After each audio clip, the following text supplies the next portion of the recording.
ஆண்டவரும் இரட்சகருமாகிய இயேசு கிறிஸ்துவின் இனிய நாமத்தில் உங்கள் யாவருக்கும் அன்பின் வாழ்த்துக்களை தெரிவித்துக் கொள்கிறேன். அருமையான தேவ பிள்ளைகளை, புதிய நாள், புதிய நம்பிக்கை தின தியானத்தின் மூலமாய் இந்த நாளில் கூட உங்களை சந்திப்பில் நான் மிகுந்த மகிழ்ச்சி அடைகிறேன். அல்லேலூயா.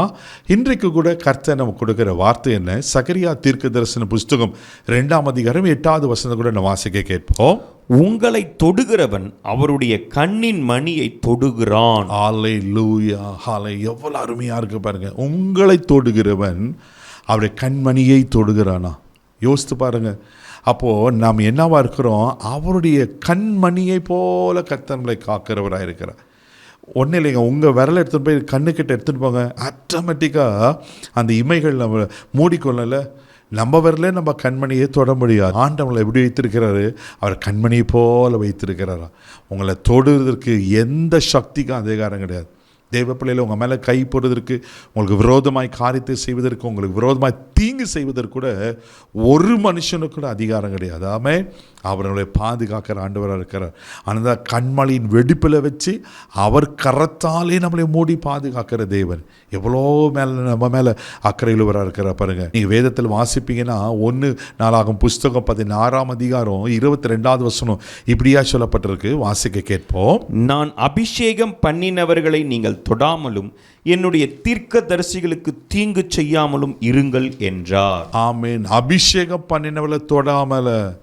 ஆமேன். தேவ பிள்ளைகள, நீங்கள் என்ன யார் தெரியுமா? அவரால் அபிஷேகம் பண்ணப்பட்டவர்கள்.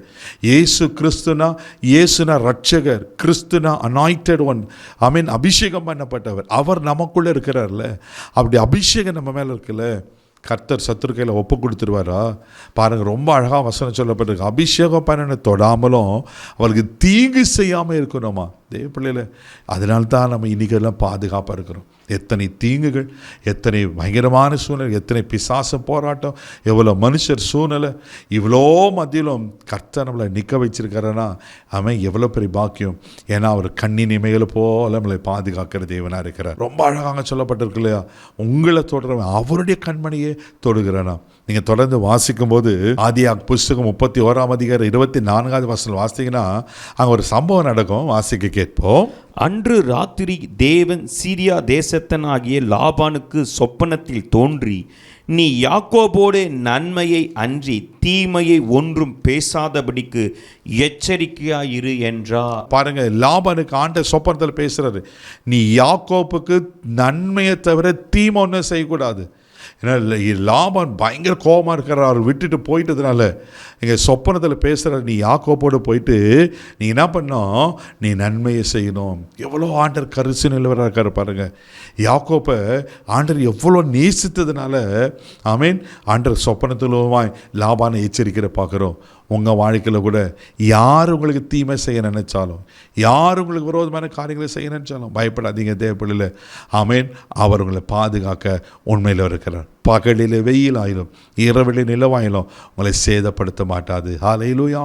எல்லா தீங்குக்கும் விலக்கி காக்கிற கர்த்தர் உங்களோடு இருக்கிறார். உங்களை தொடுறவர் அவருடைய கண்மணியை தொடுறான். தைரியமாக இருங்க, விசுவாசத்தில் இருங்க. நிச்சயமாக ஆண்டவர் அற்புதங்களை செய்வார். கண்களை மூடி நம்ம ஜெபிக்கலாம். அன்பு தகப்பனே, உமக்கு நன்றி சொல்லி துதிக்கிறோம், ஸ்தோத்திரப்பா. இப்பொழுது கூட இயேசுவின் நாமத்தினால ஆண்டவரே, நீங்கள் சொன்ன வார்த்தைக்காக, வாக்குத்தத்தத்துக்காக ஸ்தோத்திரம். உன்னை தொடுகிறவன் அவருடைய கண்மணியை தொடுகிறான்னு சொல்ல போல, கண்ணின் இமையில போல அந்த கண்மணியை போல நீர் எங்களை பாதுகாக்கிற தயவுக்காக ஸ்தோத்திரப்பா. ஆண்டவரே, நீங்கள் சத்துருக்களை ஒப்பு கொடுத்தீங்கன்னா எப்போ நாங்கள் நிர்மூலமாயிட்டு இருப்போம். ஆண்டவரே, உங்கள் தெய்வீக பாதுகாப்பு தான் ஆண்டவரே இன்னைக்கு வரல எங்களை அப்பா நமக்கு ஸ்தோத்திரம் நிற்க வச்சிருக்கிற அப்படியே ஸ்தோத்திரிக்கிற ஆண்டவரே. அன்றரை இனிய ஒரு சத்துரு தொடாதபடிக்கு பாதுகாத்துக்கொள்ளும். யார் யார் என்ன காரியத்தில் பயந்து கொண்டிருக்காங்களோ, எந்த மந்திரமோ, எந்த இருளின் கிரியைகளோ, எந்த பில்லிசீனமோ, மனுஷர்களோ, அதிகாரமோ இவளை தொடாதபடிக்கு காத்துக்கொள்ளும். ஆசீர்வதியும் கனப்படுத்தும். கிருபை ஒப்பு கொடுக்கிறேன் இயேசுவின் மூலம் ஜெபம் கிளம்பிதாவே. ஆமென். அவர் உங்களை கண்மணி போல காத்திருக்கார். தைரியமாக போங்க. God bless you.